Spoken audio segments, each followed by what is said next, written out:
These days I find that our society is filled with clashing egos, and I wonder, how can I get rid of my ego? How can a human being get rid of their ego?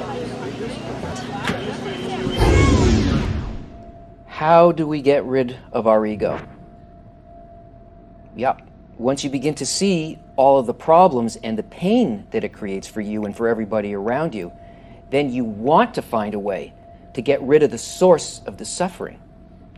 And most spiritual systems say that you need to eradicate egoism. It's the problem, but you know, it's kind of the problem and the solution. Let's look at it. Before you can do anything about the ego, you need to identify what egoism is, because it doesn't exist in and of itself. Everything in existence, all of the components of what we call creation, is just the will to receive. Everything's made out of that desire. It's our very substance, and it's already perfect, and it doesn't need to change, and in fact, it can't be changed. So the problem is not that we're created to receive.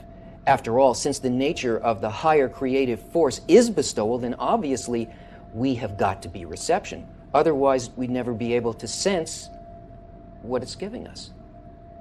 That our life consists of receiving pleasure, that's just a fact of nature.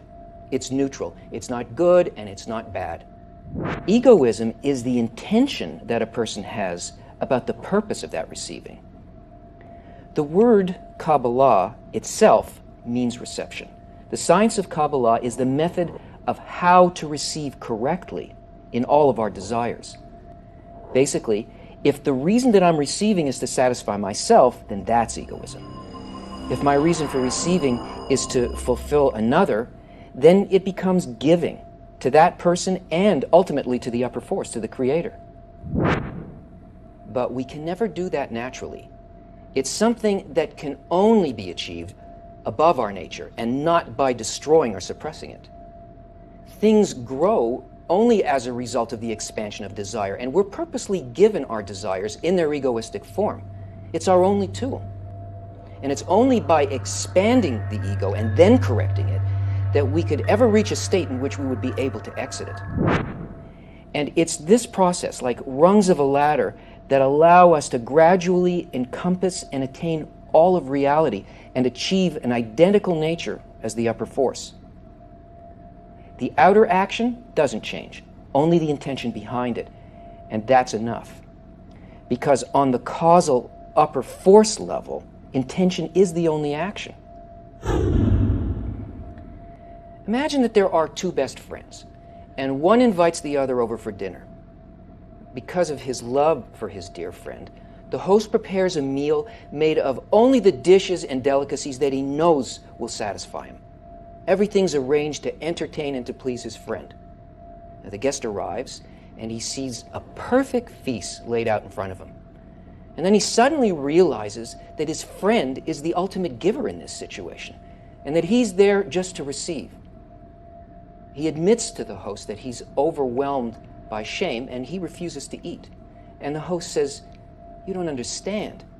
I prepared all of this just for you because I wanted you to enjoy all these things, so you'd know how much I like you. And if you don't eat, it'll spoil the whole evening for me." And then it dawns on the guest that the success of the dinner is really in his hands.